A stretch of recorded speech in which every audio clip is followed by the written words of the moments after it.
One of the only downsides of Power BI is the lack of, well, human interaction. And whilst it is awesome I can change my report, well, wouldn't it be nice if I could change my y-axis instead of having this? Well, in this Wise Out Short, using measures, we're going to show you how.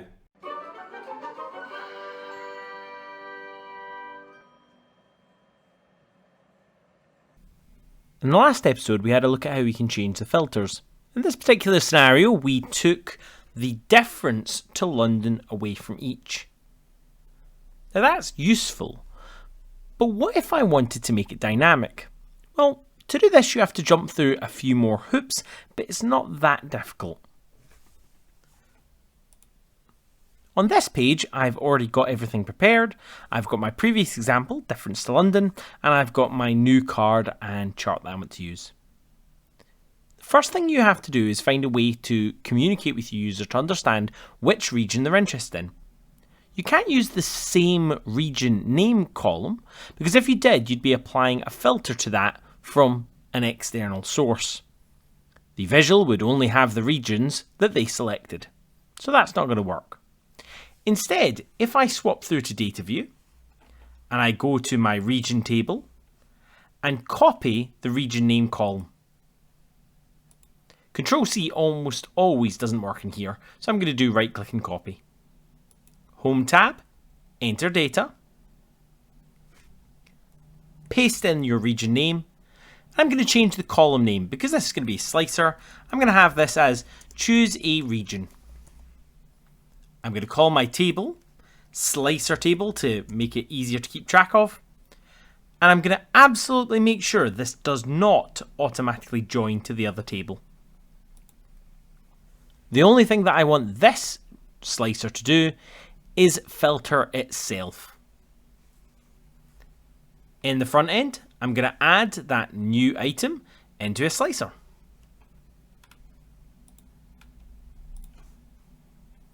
I've now got a list of regions. I don't want my user to choose more than one, so I'm going to go to the Format roller, General, Orientation Horizontal to create buttons, and then Selection Controls Single Select. This has filtered my slicer table to only include the one region, in this case East Anglia. Now I've got that, it's time to make the measure. Go to your measure table, right click, new measure, and this is going to be difference to selected. The first thing I need to do is hold whichever region they've selected. So I'm going to create a variable. I'm going to call this selected region. I'm going to set that equal to the selected value of my slicer choose a region. When they chose a region, it filtered the table, and I've just captured the only item that's in there. Selected value returns the only item in a column, or an alternative result if there's more than one. If you wanted a list, use the values function instead to allow you to compare to multiple items. Anytime you use even a single variable, you have to return something. So I'm going to say return, and I'm going to do my calculation. Sum of quantity to represent the original column. Shift and return, hyphen to minus. Calculate to add or remove filters. The expression I want to perform is my sum of quantity. And then I want to do comma. The region I'm interested in, so the original region table, that's the one I want to apply a filter to, is equal to, in the last episode we set it equal to London, but we're not going to make it equal to London, we're going to make it equal to the selected region, whichever one your user has chosen. Close your bracket. So store for me whatever the selected value is, i.e. which region they clicked on, work out the sales for the current region, and then take away whichever region they selected. Hit return to create that. If I add it into my card, it's going to show me the value in there. If I change this to London, you'll see it is London's value. If I add it into my visual, I'll see I've got exactly the same chart, but when I choose a different region, it shows me the difference to that region.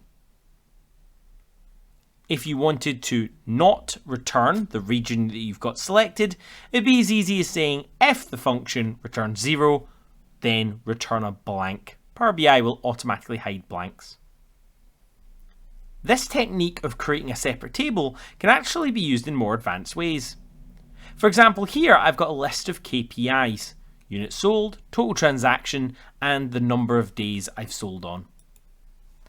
I put that into a slicer, just like I did in the previous example, and then I write a calculation that swaps out which one we're looking at. Switch allows me to test if the value matches. So I'm testing if the item that they selected is equal to, for example, units sold. If the person chose units sold, then I want to return sum of quantity. If they selected total transactions, I want the count of sales. And if they chose days sold on, I want the distinct count of the different days. This is an absolutely fantastic technique, and I look forward to seeing how you're going to use it. One little bonus, this is one of the few ways that you can get your measures on our x-axis. If I was to take my KPI and put that in the axis, then put my measure, dynamic KPI, into the values, you'll see it gives me each of my different KPIs in a single visual. I hope you found this Wisel short useful. If you're going to make use of this, pop in the comments below how you're going to use so. Otherwise, I'll see you in the next video.